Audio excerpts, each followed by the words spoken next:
Hello दोस्तों, नमस्कार। तो हम लोग आज बात करेंगे आपको आचार्य चाणक्य के बारे में, कुछ उनकी नीतियाँ और उनके बारे में जो कि एग्जाम में और आपके जीवन में यह मदद करेगा।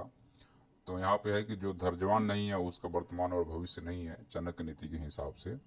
चाणक्य के जन्म की बात की जाए तो 376 ईस्वी पूर्व से लेकर के 283 ईसा पूर्व के बीच में चंद्रगुप्त मौर्य के यह मंत्री थे। वे कौटिल्य या विष्णुगुप्त नाम से भी विख्यात हैं। पिता श्री चनक के पुत्र होने के कारण इनका नाम चाणक्य पड़ा है। तो यह जैसो एक तरह से कहा जाए तो मौर्य वंश के महामंत्री थे और इन्होंने नंद वंश को हटा करके और उसके जगह पे मौर्य वंश की स्थापना करने में इनका बहुत बड़ा हाथ है। इसी समय में सिकंदर का भारत पे आक्रमण भी हुआ है। उसके बाद में विष्णुगुप्त कूटनीतिक, आर्थिक, राजनीतिक के महाविद्वान और अपने महाज्ञान का कुटिल सदुपयोग जन कल्याण तथा अखंड भारत के लिए निर्माण जैसे सृजनात्मक कार्यों के कारण कौटिल्य कहलाए। तो इनके कौटिल्य कहलाने का कारण क्या था, अगर आपसे एग्जाम में पूछ लिया जाता है तो आपको बताना पड़ेगा इन सारी चीज़ों को कि एक बुद्धिमान व्यक्ति और अपने बुद्धि का प्रयोग सामाजिक कल्याण के लिए करने के लिए इनको जाना जाता है। तो यह एक अच्छी बात है।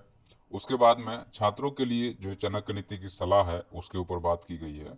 वास्तव में आचार्य विष्णुगुप्त जन्म से वैश्य, कर्मों से सच्चे ब्राह्मण और उत्पत्ति से क्षत्रिय और सम्राट चंद्रगुप्त के गुरु तथा अपने माता पिता के प्रथम संतान थे।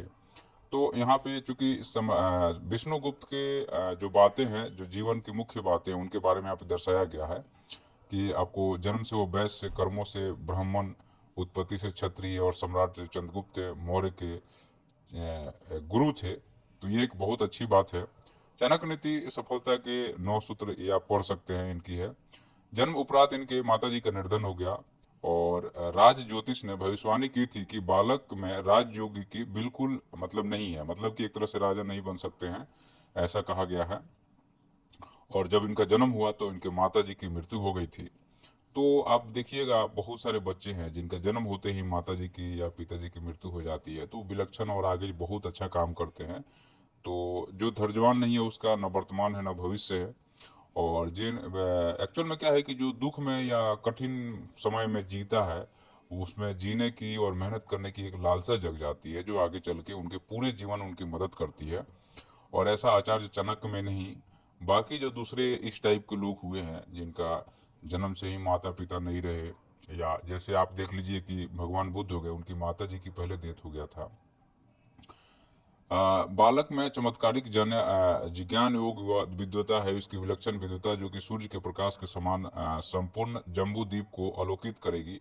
तक्षशिला विश्वविद्यालय के आचार्य थे। उन्होंने मुख्यतः भील और किरात राजकुमारों को प्रशिक्षण दिया। तक्षशिला एक्चुअल में कहा जाए तो ये आपको पंजाब और जम्मू एंड कश्मीर वाले इलाका में पड़ता है।